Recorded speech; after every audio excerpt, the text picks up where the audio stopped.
Today is the last Sunday of Pentecost. Next week is a new year in the church calendar, Advent. This Sunday is traditionally known as Christ the King Sunday. And once every 3 years on Christ the King Sunday, we have this lesson from the Gospel of Matthew about the final judgment, partly because it's one of the few places where the Greek word king is used to refer to Jesus. I didn't turn to my preparations on this sermon until after Thanksgiving. I was busy with the holiday and cooking and all the, the joyfulness and busyness of that time. And at breakfast on Friday, at our dining room table, I was sitting with my son Danny, and I just said to him, "What should I preach about on Sunday?" And he said, "Can you say anything?" And I said, I had to talk about the lesson that's given, but maybe I'll start with a funny story about you kids. Can you think of a funny story about you kids? And Danny asked what the lesson was about that I had to talk about. And I told him that it was a story of Jesus at the final judgment, and he's going to come to these people and say, "Oh, you're the good guys, because when I was hungry, you fed me, and when I was naked, you clothed me." And they're going to say, "When did we do that?" And he'll say, "Whenever you did it to anybody who was hungry or naked, you did it to me." And then he'll go to the bad guys and he'll say, "You didn't do this to me." And they'll say, "When did we not do that?" And he'll say, "Whenever you didn't do it to anybody who was hungry or naked, you didn't do it to me." And Danny said, "I don't think you should talk about us. I think you should just talk about that." I got some students from my preaching class here today, so here's some good advice from a 9-year-old. Danny has a big heart. He's the kind of kid whose heart goes out to others. The first time that, when we moved up to Boston a few years ago, as is often the case at long stoplights in Boston, you'll see unhoused people asking for money. And the first time we did, I didn't have any small bills, and I drove on, and I looked in the rearview mirror and saw Danny looking out the rear window, staring at this guy, and for days afterwards, he kept asking me, "What do you think happened to that guy? Why was he there?" And now before we go anywhere, we keep small bills in the console. Danny wants me to just talk about that, so that's what I'm going to do. So this is Christ the King Sunday, and Jesus is referred to as king, the Greek word basileos, king, which isn't the way he's usually talked about. When they talk about his political authority, he's referred to as the Messiah. Messiah or Christ in Greek. Messiah was the word that the descendants of the people of Israel used to refer to the man who would be their king. So Messiah was a political term. And Jesus is often referred to as the Messiah in the Gospels, but this word king is used in this passage. And Jesus is coming into his kingdom in this scene of final judgment. And there's actually a little bit of a switcheroo going on. I talked about it a little bit a couple of weeks ago. Because folks were expecting a martial king, a political ruler. The Judeans had been oppressed, murderously oppressed, by the Romans for years and years, and then by others before that. And they were waiting for someone to restore the kingdom. They were waiting for the Messiah to restore the kingdom. And that's what they expected of Jesus when they called him Messiah. And Jesus kind of plays with this. He tells them the Son of Man will come riding in on chariots of clouds with heavenly armies. They will be this great conquest. And then he tells this story. All throughout, like the last couple of chapters, he's been predicting this ruinous time when the temple will be destroyed and Jerusalem will be flattened and thousands upon thousands will be killed. And then there will come this apocalyptic moment. And he tells them, stay alert, stay awake, over and over again in these last 2 chapters. You don't know when the Son of Man is coming, so stay awake. Stay alert. And then he does the switcheroo here in this lesson. And he says, he wasn't coming, he was already there. Whenever you saw the least among you, I was there with you. And you missed me. That's why you need to stay awake. That's why you need to stay alert. Not because I am coming at the end, but because I am already with you. Pay attention to where I am telling you I will be, because that is where you will find me in the world. He's playing with their expectations of this eventual conquest in the future. And then he flips it and says, no, I was there all the time. It's interesting, none of the folks know. The good guys, neither the good guys nor the bad guys know that they're serving Jesus. Whenever you do this to the least, you do it to me. So stay awake, stay alert. It's hard not to overstate the weight and power of this message in the context it was given. You know, Jesus lived and said these things in the late 20s or early 30s of the Common Era. But the Gospel of Matthew was written maybe in the year 80, maybe a little bit later. And that means that all the things that Jesus is predicting have already happened. The temple has already been destroyed. Jerusalem has already been flattened. Tens of thousands of Judeans have been slaughtered or enslaved. Hundreds and hundreds have been crucified by the Romans in the destruction of Jerusalem. All this stuff is already happening. And so for the reader of this gospel, in the first century, when they are reading this and they hear Jesus describing things that they are living through, this apocalyptic time that they are living through, they see their temple flattened, they see their city flattened, they see their people scattered. And Jesus turns to them and says, in the midst of all this ruin, you can still find God. In the midst of all this ruin that you see around you, I am still with you. And here is where you will find me. In kindness, in goodness, in dignity, and in decency. This is a crucial teaching, absolutely central. But there's another part of this passage, beyond just Jesus' kingliness, beyond just this promise that Jesus will be with us, that God will be with us in the least among us. There's also this judgment. Jesus comes as judge, to judge all the peoples, all the nations, we're told. And the stakes here are,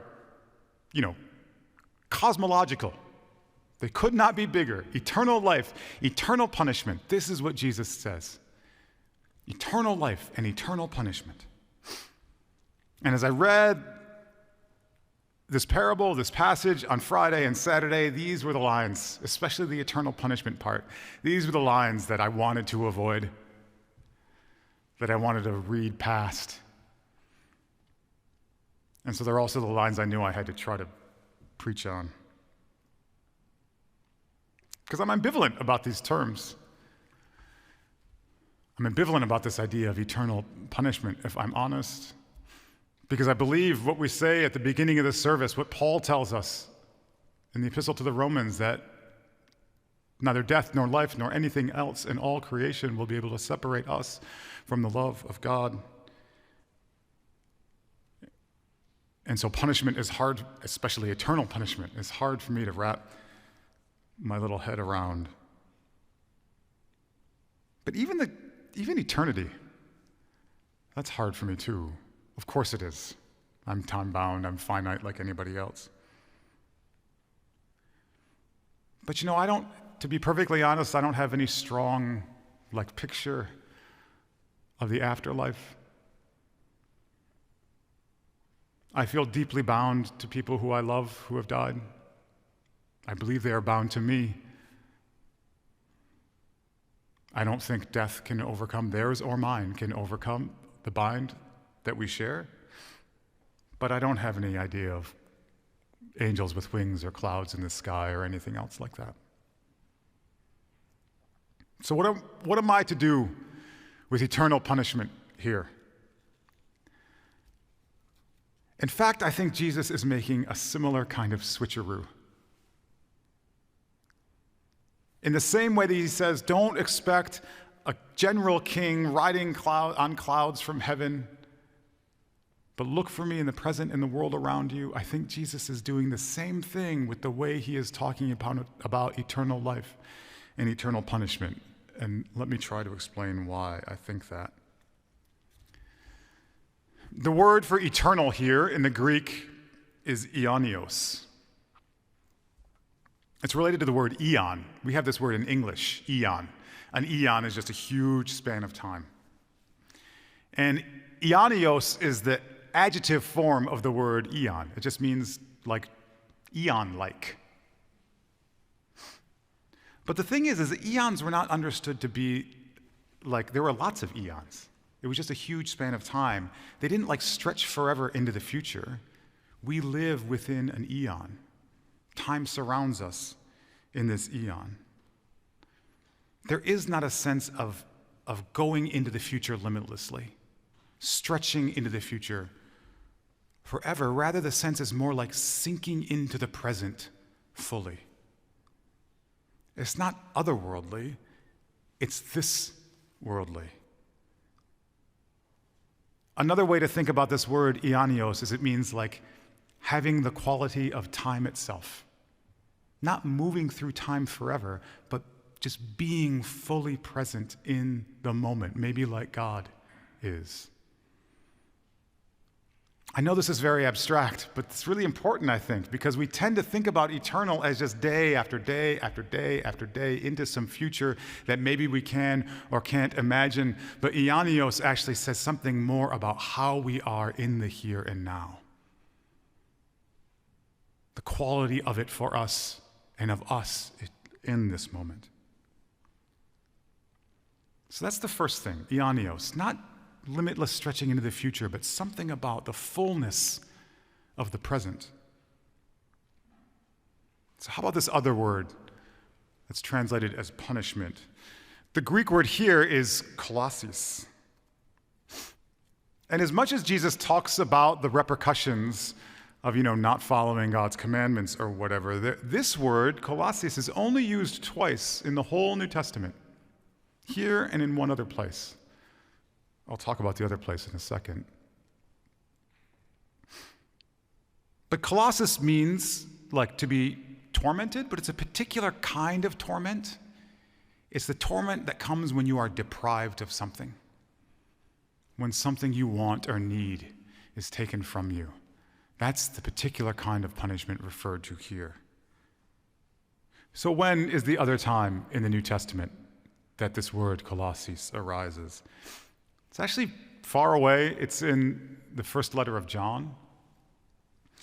And it's in this really beautiful passage where the author of the first letter of John is meditating upon the nature of God as love. And the author says that God is love. And the one who abides in love abides, therefore, in God.